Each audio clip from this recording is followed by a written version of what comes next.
جی عزیز طلباء و طالبات، ابھی ہم نے حمد کا مطالعہ کیا، اس کے مشکل الفاظ کے معنی اور مفہوم کو سمجھا اور اشعار کی وضاحت اور تشریحات بھی کیں۔ امید ہے کہ یہ کام آپ سب کو سمجھ آ گیا ہوگا۔ حمد کے تمام معنی میں نے آپ کو ساتھ ساتھ لکھوا دیے ہیں، لیکن اگر پھر بھی ضرورت پڑے تو آپ کی درسی کتاب کے آخر میں صفحہ نمبر 148 یعنی کہ 148 پر اس کے معنی لکھے ہوئے ہیں۔ اب ہم اس سبق کی مشق کرتے ہیں۔ تو سب سے پہلے سوال نمبر 1، درجہ ذیل سوالات کے جواب لکھیں۔ جز الف کا سوال ہے، کون سا بندہ حمد سرا ہے؟ تو اس کا جواب ہے، نافرمان بندہ حمد سرا ہے، اور اس نافرمان بندے سے مراد الطاف حسین حالی ہیں۔ جز بے ہے، کس کا حق سب سے مقدم ہے؟ اس کا جواب ہے، اللہ تعالیٰ کا حق سب سے مقدم ہے، کیونکہ وہ ہمارا خالق و مالک ہے اور اس نے ہمیں بے شمار نعمتوں سے نوازا ہے۔ جز جیم ہے، محرم اور نامحرم میں کیا فرق ہے؟ اس کا جواب ہے، محرم اسے کہتے ہیں جو کسی چیز سے واقف ہو یا اس کے بارے میں جانتا ہو، جبکہ نامحرم کا مطلب ہے کچھ نہ جاننے والا۔ جو شخص یہ دعویٰ کرتا ہے کہ وہ اللہ کے بارے میں جانتا ہے تو یہ جھوٹ ہے، کیونکہ اللہ کو جاننے والا اور نہ جاننے والا برابر ہے۔ جز دال، اللہ کا گدھا کس میں مگن رہتا ہے؟ اس کا جواب ہے، اللہ کا گدھا اپنی ہی کملی میں مگن رہتا ہے، یعنی وہ اپنی ساری زندگی فقیرانہ انداز میں گزارتے ہوئے اللہ تعالیٰ کی معرفت حاصل کرنا چاہتا ہے۔ جز ہے، باد صبا گھر گھر کیا لیے پھرتی ہے؟ اس کا جواب ہے، باد صبا گھر گھر اللہ کا پیغام لیے پھرتی ہے۔ اب ہم سوال نمبر 2 کی طرف آتے ہیں۔ سوال نمبر 2 ہے، اس حمد میں شاعر نے اللہ تعالیٰ کی کون کون سی صفات بیان کی ہیں؟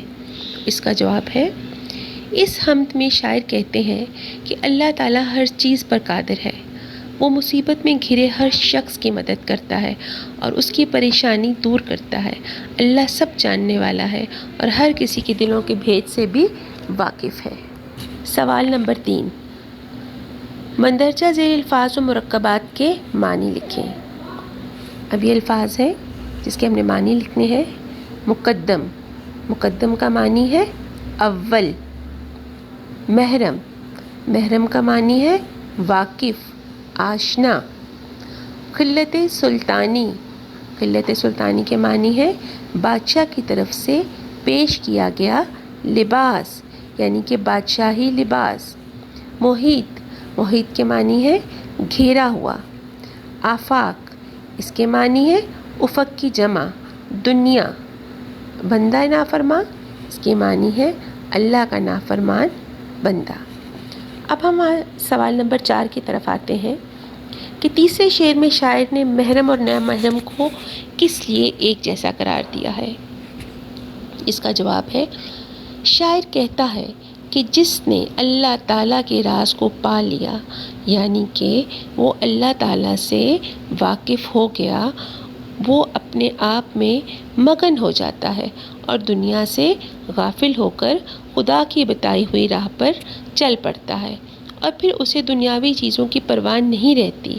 اور اس کے برعکس وہ جو اللہ تعالیٰ کو نہیں پہچانتا، اس کے رازوں سے ناواقف ہوتا ہے، وہ دنیا کا ہو کر رہ جاتا ہے، اس کی نظر اللہ تعالیٰ کی حقیقتوں پر نہیں پڑتی۔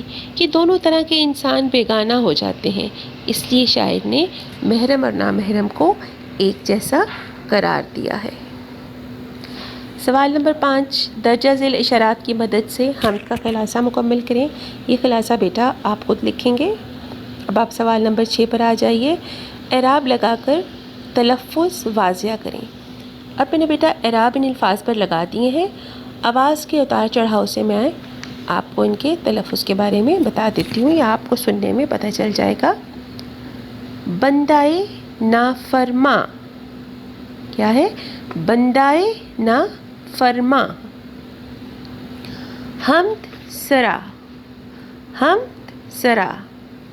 مقدم، مقدم، محرم محرم، خلت سلطانی خلت سلطانی، رنج و مصیبت رنج و مصیبت، آفاق آفاق، رنگ بیاں رنگ بیاں۔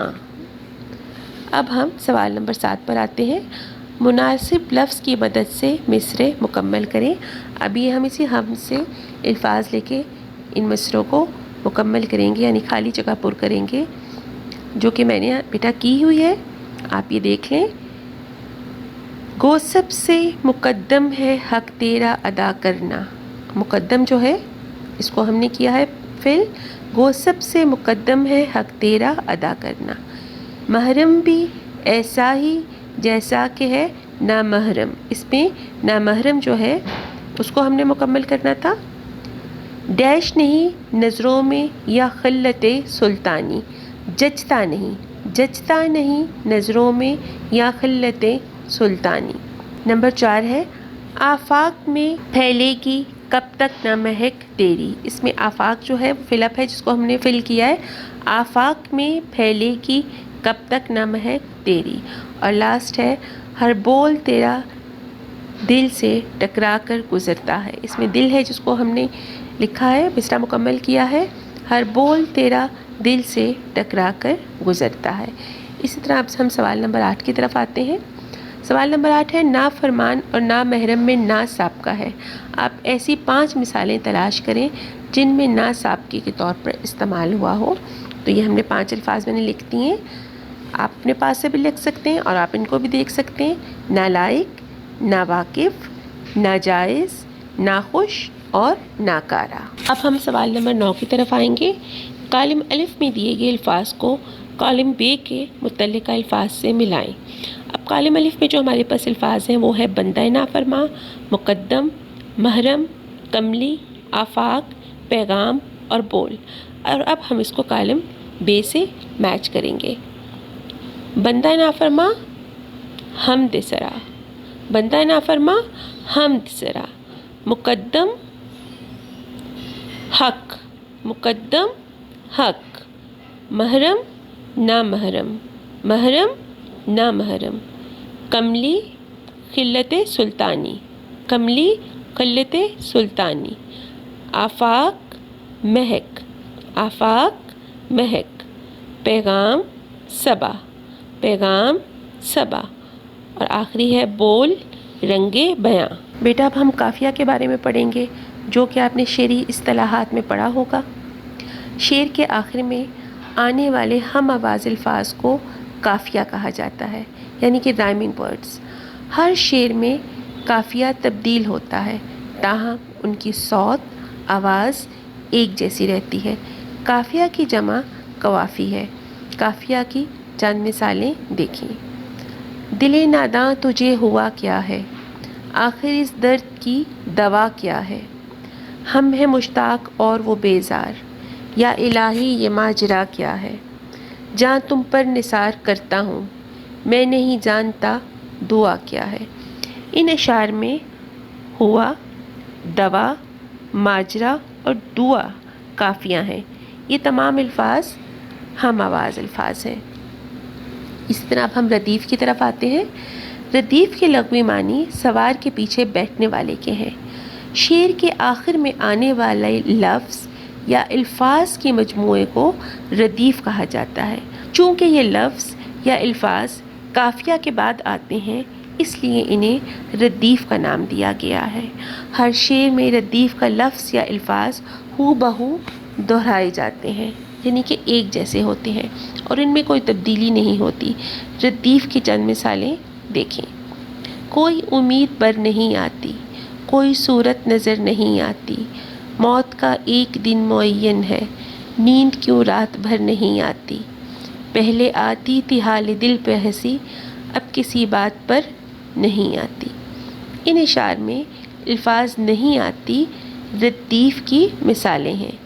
یہ الفاظ بغیر کسی تبدیلی کے ہر شعر میں دہرائے گئے ہیں۔ عزیز طلباء و طالبات، اب میں آپ کو نظم کی تشریح کے کچھ اصول بتاتی ہوں۔ آپ ان درجہ ذیل اصولوں کو ذہن میں رکھ کر تشریحات کریں گے۔ نظم کی تشریح کے اصول۔ نمبر 1، نظم کی تشریح نثر کی تشریح سے یکسر مختلف ہوتی ہے۔ نمبر 2، نظم کے ہر شعر کے مفہوم کو بہتر طریقے سے سمجھا جائے، یعنی کہ تشریح کرتے وقت نظم کے ہر شعر کے مفہوم کو بہتر طریقے سے سمجھا جائے۔ نمبر 3، نظم کے اشعار کو درست طور پر ادا کیا جائے۔ نظم کو سمجھنے کے لیے درست ادائیگی نہایت ضروری ہے۔ نمبر 4، تشریح کرتے ہوئے سادہ زبان کا استعمال کیا جائے۔ نمبر 5، اپنے خیالات کو چھوٹے چھوٹے جملوں کی صورت میں بیان کیا جائے۔ نمبر 6، تشریح کے عنوان کے تحت ہر شعر کی تشریح آدھے صفحے سے 1 صفحے تک کی جائے۔ نمبر 7، تشریح میں کسی بھی شاعر کے ملتے جلتے مفہوم والے اشعار بھی استعمال کیے جا سکتے ہیں۔ 8، اقوال، آیات اور احادیث وغیرہ کا موقع محل کے مطابق استعمال تشریح کو مؤثر اور مدلل بناتا ہے۔ نمبر 9، تشریح کرتے ہوئے شعر کی وضاحت بہترین اور مؤثر طریقے سے کریں۔ نمبر 10، شعر کے دونوں سطروں کی مکمل اور جامع انداز میں تشریح کریں، یعنی کہ آپ نے تشریح کرتے ہوئے شعر کے دونوں مصرعوں کو کور کرنا ہے۔ یہ نہیں کہ آپ ایک مصرعے کو بہت زیادہ ایلیبریٹ کر لیں اور دوسرے مصرعے کو آپ بہت کم ٹائم دیں۔ آپ نے دونوں کو ایکولی ڈسٹریبیوٹ کر کے تشریح کرنا ہے اور دونوں کے بارے میں ایکولی لکھنا ہے۔ اب اس کے نیچے بیٹا تشریح کا طریقہ کار لکھا گیا ہے۔ آپ نے شعر لکھنا ہے، حوالہ نظم دینا ہے، حوالہ شاعر کا لکھنا ہے اور پھر تشریح لکھنی ہے۔ عزیز طلباء و طالبات، حمد کے اشعار کی تشریحات میں نے آپ کو فرداً سمجھائی ہیں۔ ان تمام تشریحات کو ذہن میں رکھتے ہوئے اور مندرجہ بالا نکات کو مد نظر رکھتے ہوئے آپ خود سے بہترین تشریحات لکھ سکتے ہیں اور آپ میری سمجھائی ہوئی تشریحات سے بھی بہتر کام کر سکتے ہیں۔ اس کے ساتھ ہی ہمارا نظم کا تمام کام اختتام پذیر ہوا۔ امید ہے کہ آپ کو یہ تمام کام سمجھ آ گیا ہوگا۔ اب میں آپ سے اجازت چاہتی ہوں۔ اللہ تعالیٰ آپ سب کا حامی و ناصر ہو۔ اللہ حافظ۔